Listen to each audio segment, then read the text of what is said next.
I'm back. I had a really relaxing time in Greece. I had a really good family time, but now I am ready to get back into work. There's lots of exciting things happening this month. First of all, I'm starting my 12-week live group program to launch your virtual assistant business. And we have, how many now? Like six, 7 women who've joined us for the program. I'm only working with 10 women at a time because I want to give each one of you dedicated support. So I want to keep it intimate. I want to keep it close, and I want to keep it really, really focused. So our 12-week group program starts on April 25th, and it runs for 12 weeks until July. And over those 12 weeks, we're going to take action, we're going to learn, and we're going to implement. So I'm really, really excited about that. And I'm excited to meet the women who have signed up. We are still accepting women. Enrollment is still open until April. So we start April 25th. So I might close enrollment the week before, but I will send you emails about it if you're interested in joining us. I will be sending you emails about it so that you can jump right in before you lose your opportunity to. So I will remind you about it. So I'm joining live. This is our bi-weekly, it happens every 2 weeks, a live member Q&A where I answer questions live about running a business online, whether that's about virtual assistants, about something else. I will answer your questions live. So I have some questions already that were asked in the group a couple of days ago by Reem, also known as Katalea, in the Facebook group. But if you're watching this, even if you're watching the replay, feel free to ask your questions, tag me so I can see them, and I will come back to the thread and I will answer your question in the comments. Or I might use it for inspiration for the next live Q&A happening in 2 weeks. So I'm just going to kick off and go straight to the questions that were asked by Reem. Really good questions. She had 3 questions that she was wondering about. Really good ones, and I think a lot of you will benefit by will benefit from the answers that I will give for these questions. I've already given Katalea a really detailed response in the thread in the Facebook group, the Inner Circle Facebook group, but I will ask questions here again because, like I said, I think a lot of you will benefit from the answers. Okay, so question number 1. When asking for testimonials, do you have to ask permission to post their name and photo with the testimonial? If yes, is there a legal way to do that? So here's my answer. Yes, you should always ask for permission to use testimonials or reviews for your business in your marketing. You don't want to piss anybody off. You don't want to do anything that is below board. You want to be taking those wonderful words from your clients and asking for permission to use their name, their photo, their company name in your social media marketing, on your website, or anywhere else you might want to use your those testimonials. You can take screenshots as well, but you, like I said, you always should be asking for permission. Okay? And it's always really good to get a photo. It's really great if you can link out to their company or their website because that's added exposure and marketing for them. And it's always great to use their name. As much as possible, you want to show that these are real people who have actually worked with you. Now, I have a system and a process for collecting testimonials, and there is a template, an explanation of this process in the Inner Circle Learning Portal. If you go to Resource Vault, I think it's in Templates, testimonial request form, that should give you all the steps and a proper questionnaire and email template that you can use to send to your clients, either when you're offboarding them or if you've been working with them for a little while, you can send it to your clients and it will guide them and ask them the right questions that you need to be asking to get the information that you need to get a really, really good testimonial. And one of those questions in the email template actually asks, are you happy for me to use this in my marketing, on my website, etc. So that should be legal enough. You don't need to go about creating a contract or anything like that. There's no real kind of legal way to get permission to use their testimonial in that way. If you can have it in writing in the form of an email, a video, for whatever reason, if you can have it in writing that they have agreed for their words to be used in this way, that should be, solid enough for you to use that review in your marketing. And I just want to stress that getting testimonials and reviews should be an ongoing standard thing that you are doing in your business. Testimonials, reviews, social proof of any kind is absolutely crucial to the marketing of your business. Social proof and reviews are almost the number one thing people will look at when it comes to hiring somebody. If you think about when you visit a hotel, or if you're looking to order food from somewhere, if you're anything like me, I go to the reviews first and I see what other people are saying about this hotel, about this business, about this restaurant. And those words, those reviews will convince me more than anything else as to whether I will work with this business, purchase from this company. So make collecting testimonials and reviews a standard part of your working relationship, of your offboarding process. And you can do this really, really easily with things like Dubsado, where you can set up workflows, where emails can go out that ask for this information and for reviews. But I've created something really, really simple for you to use in the Inner Circle Learning Portal. It is an email template. It is also if I remember correctly, it's also a questionnaire with 5 questions, something really, really simple, where they fill in the questionnaire and you get really, really good feedback on the work that you've delivered to them. And you can use those exact words in your marketing. If you want to screenshot something, either from a Facebook group, from a DM, or whatever like that, that is also really, really powerful. Definitely whenever somebody says something really positive about your business, screenshot that. And again, always ask for permission before sharing it online on your socials or wherever you want. But yes, screenshots work just as well as written testimonials. Next question. If you have any other questions around testimonials or reviews, ask away. Ask away. Okay.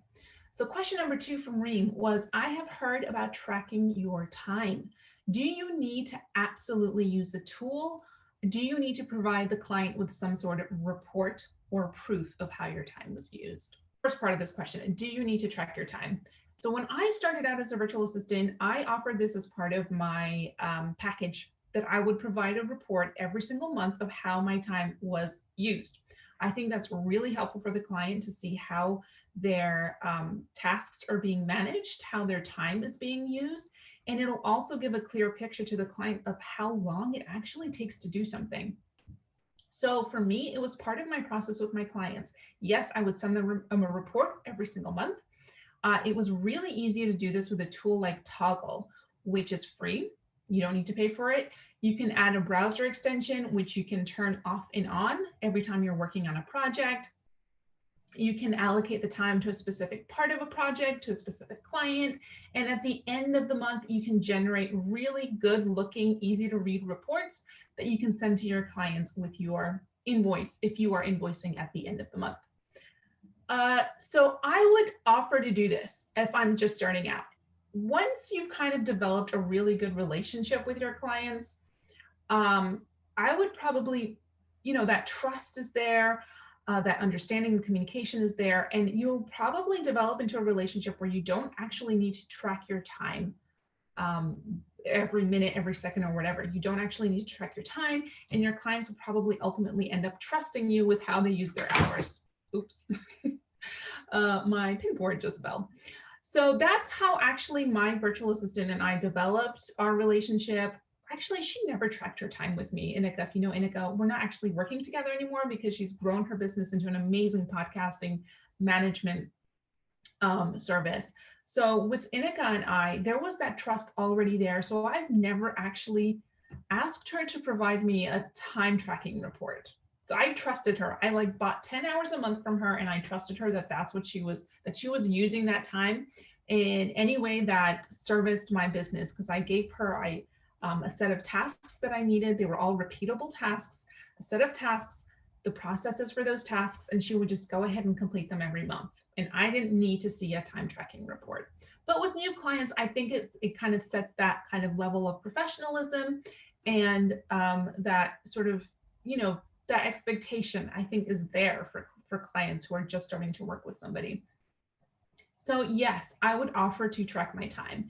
And do you absolutely need to use a tool? I guess you don't absolutely need to use a tool. You can kind of guesstimate your time, how much time you're spending on things, but I would recommend that you do use a tool just for your own sanity and so that you can generate reports afterwards without having to do too much work. They're kind of automatically created. By the way, Toggle isn't the only tool that does time tracking. You can look at tools like Harvest, I think, or Clockify, or I mean, there's lots of free time tracking tools, but Toggle was my favorite because I loved how easy it was to use, how easy it was to allocate time to projects. You can also add your rates, so you can kind of automatically calculate how much money you should be invoicing every month. And it was just fantastic to use. So I would recommend Toggle. Okay, Reem's third question was, subcontractors charge less because there are some tasks they don't do since they don't deal with the client directly. But don't those tasks need to be done anyways with the virtual assistant who is essentially hiring you and is essentially your client? So subcontractors are paid less than if you were acquiring and working directly with your own clients.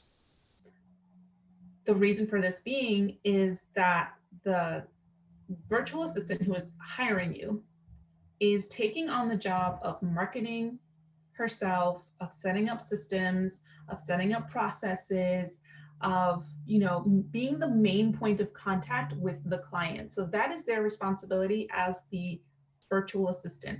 And they will hire subcontractors to delegate some of the smaller tasks to. But traditionally, mostly the main VA is the main point of contact with the client. So they're taking on a lot of the risk. They're doing the marketing. If they're running ads, they're spending money on paid advertising. So the risk is kind of all theirs.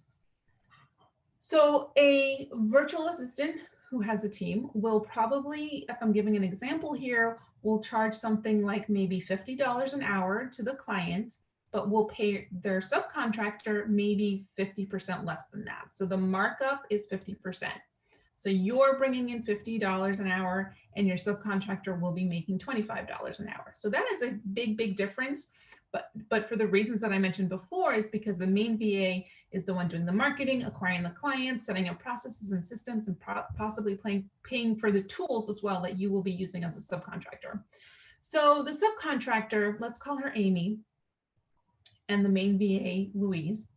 So Amy will be tracking her time and invoicing for any work that she does related to Louise's clients. Louise is her client. She will be billing Louise. So Amy, if she's involved in any internal meetings with Louise, remember Amy is a subcontractor. If Amy is involved in any internal or external meetings for the client, she will charge for that time. And anything that she does related to the work that she is delegated by Louise, she will invoice for. So yes, I don't know how to answer your question directly, but you will be, as Amy, you will be charging for all the time and all the tasks that Louise delegates to you, if that makes sense. And Louise will be absorbing that cost, or she will be passing it on to her client. I hope that makes sense.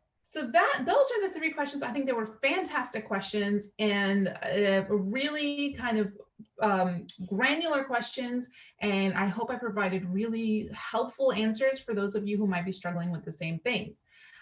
If you have any questions at all at any point, please do use the Inner Circle Facebook group to post your questions, get advice, seek feedback, because that's what we're all here to do.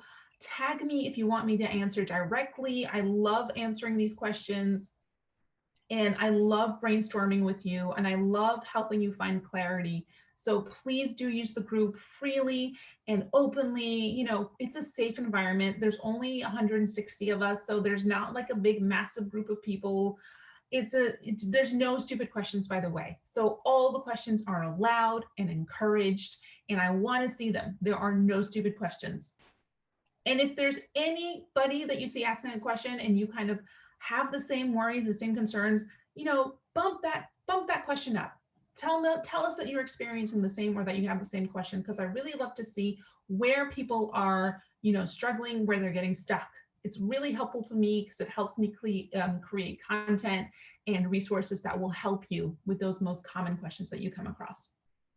Okay, everybody, thank you for joining me for this live Q&A. If you are watching the replay, thank you for watching the replay. If you are listening to the podcast, thank you for listening to the podcast.